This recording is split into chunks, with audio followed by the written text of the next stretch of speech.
Hello বন্ধুরা, দেখো আমি আজ একটা সুস্বাদু আমের আচার করব। এটা করব মিষ্টি, একটু মানে বাচ্চাদের খাওয়ার জন্য মিষ্টি আচার। আমি ঝাল আচার করেছি, টক মিষ্টি আচার করেছি। এখন একদম মিষ্টি আচার করব বাচ্চাদের জন্য। দেবীর আমার রান্নাঘর থেকে তোমরা এটা দেখো, তোমাদের কেমন লাগলো তোমরা কমেন্ট করো, আমার চ্যানেলটাকে সাবস্ক্রাইব করো, লাইক করো, শেয়ার করো। তোমরা দেখতে থাকো। আমি এখানে 1 কিলো 250 মতন আম নিয়ে নিয়েছি। আমটাকে ভালো করে ধুয়ে আমি গামছা দিয়ে ভালো একটা মানে দিয়ে মুছে নিয়েছি। নিয়ে এবার আমি আমটাকে কেটে নেব। তোমরা দেখতে থাকো। দেখো আমি 4টে আম নিয়েছি, 4টে আমি ছাড়িয়ে নিয়েছি। একদম পারফেক্ট আম, মানে ভিতরে এমনি আটি শক্তও হয়নি, আবার নরমও নেই, খুব সুন্দর।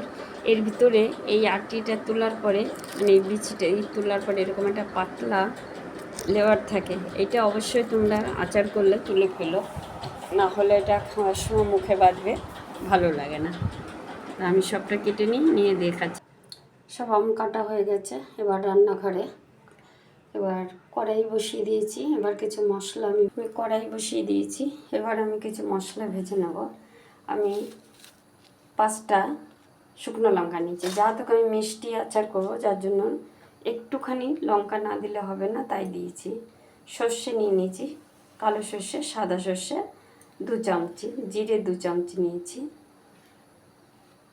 আর ধনে 2 চামচি নিয়েছি, মেথি 1 চামচি নিয়েছি, আর মৌরি 1.5 চামচি নিয়েছি। এবার আমি এটা খালি শুকনো কড়াইতে ভেজে নেব।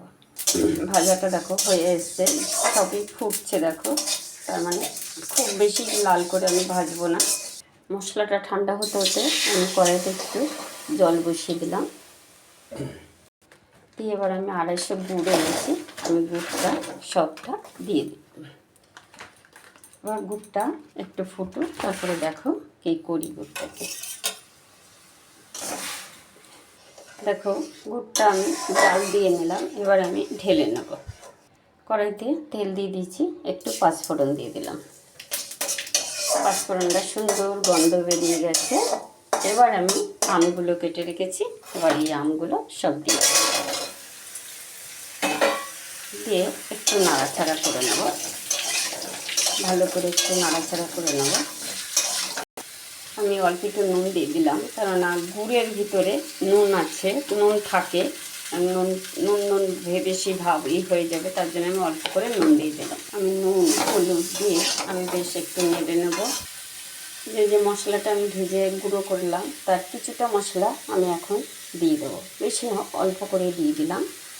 দিয়ে এবার আমি যে গুড়টা জাল দিয়ে রেখেছি, এটা আমি ছেঁকে দেবো। ছেঁকে ওর ভিতরে কত নোংরা থাকে তোমাদের দেখাচ্ছি। দেখো গুড়টা ছেঁকে দিলাম, কত নোংরা দেখো ছাঁকনির মধ্যে। এইগুলো না ছেঁকে দিলে আমাদের পেটে যারা আমি সেদ্ধ হতে দেবো। আমি কিছুটা মশলা আগে দিয়েছি, এইবার কিছুটা মশলা আমি এখন দিয়ে দেবো। একটু মশলা দিয়ে ভিতরে ফুটালে বেশ খাওয়ার সময় মুখে পড়বে, খেতে দারুণ লাগবে। আমার আচার প্রায় হয়ে এসছে, আর একটু বাকি। দেখো আচারটা কত সুন্দর হয়েছে। আমি গ্যাস অফ করে দিলাম। একদম মানে শুকনো শুকনো হয়েছে, অথচ সেদ্ধ খুব সুন্দর করেছি। আবার এদিকে গোটাও থাকবে। এটা মিষ্টি আচার, খুব ভালো লাগে খেতে। তোমরা এরকম করে খেয়ে দেখো, ভীষণ ভালো লাগে। এখন আমি একটা থালায় ঢেলে নেব। হ্যালো বন্ধুরা, দেখো আমার আচারটা পুরো মানে ঠান্ডা হয়ে গেছে। এবার আমি ঢেলে নিচ্ছি গুছিয়ে। সারা বছরের জন্য এই আচারটা খাওয়া যাবে, রেখে দিলে সারা বছর নষ্টও হবে না, ফ্রিজেও রাখতে হবে না। এত মানে সুন্দর আচারটা। তোমরা দেখছো আমি এইভাবে পুরো বয়ামটায় এই দুটোতে আমি ভরে নেব। এই আচার হলো দুটোতে এই ভরে গেছে।